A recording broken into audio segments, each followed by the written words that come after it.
আসসালামু আলাইকুম বন্ধুরা, আমি সাগর। আমি আজকে একটা নিখোঁজ সংবাদ নিয়ে এসেছি। বাবার একটাই ছেলে, ছেলেটি ঝাড়গ্রামে কাজে গিয়েছিল, কথা বলতেও পারে না, কালা। ঝাড়গ্রাম থেকে বাড়ি আসার পথে সে নিখোঁজ হয়ে যায়।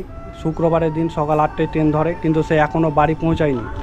বাড়ির লোকজন, বাড়িতে সবাই কান্নাকাটি শুরু করে দিয়েছে। বন্ধুরা, বুঝতেই পারছেন যে একটাই ছেলে এবং ছেলেটি নিখোঁজ হয়ে গেছে, তো বাড়ির মা বাবার কতটা কষ্ট হয়।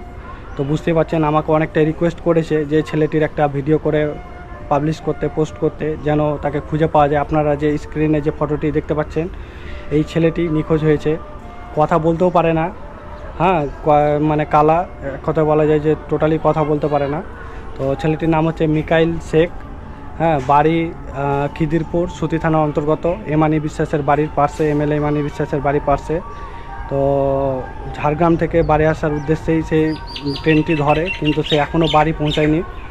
শুক্রবারের দিন সকাল 8টায় ট্রেনটি ধরেছিল, কিন্তু আজকে হচ্ছে রবিবার। আজকে রবিবার, শুক্র, শনি, রবি, প্রায় 3 দিন হয়ে যাচ্ছে বন্ধুরা। একদিন আসার কথা, সেখানে 3 দিন হয়ে যাচ্ছে, এখনও বাড়ি পৌঁছায়নি।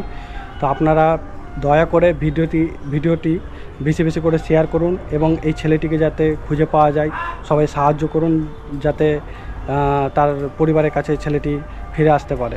বুঝতে পারছেন বন্ধুরা, কতটা মানে ডিপ্রেশনে, কতটা চিন্তিত তার ফ্যামিলি।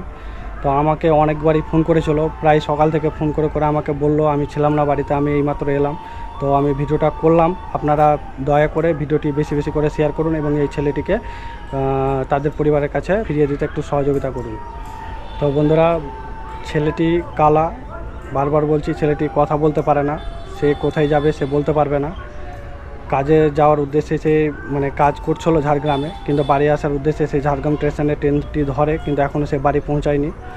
তো পরিবারের লোকজন সবাই কান্নাকাটি শুরু করে দিয়েছে, সবাই ভেঙে পড়েছে ছেলেটির জন্য, একটাই ছেলে। তো দয়া করে ভিডিওটি সবাই বেশি করে শেয়ার করুন এবং তার পরিবারের কাছে তাকে ফিরে আসতে সহযোগিতা করুন সবাই। আমি ফটো, যে স্ক্রিনে যে ফটোটা দেখছেন, এই ছেলেটি। সবাই ভিডিওটি বেশি করে শেয়ার করুন। তো ঠিক আছে বন্ধুরা, আপনাদের বললাম এই ভিডিওটি সবাই বেশি করে শেয়ার করুন এবং ছেলেটিকে খুঁজে পেতে সাহায্য করুন।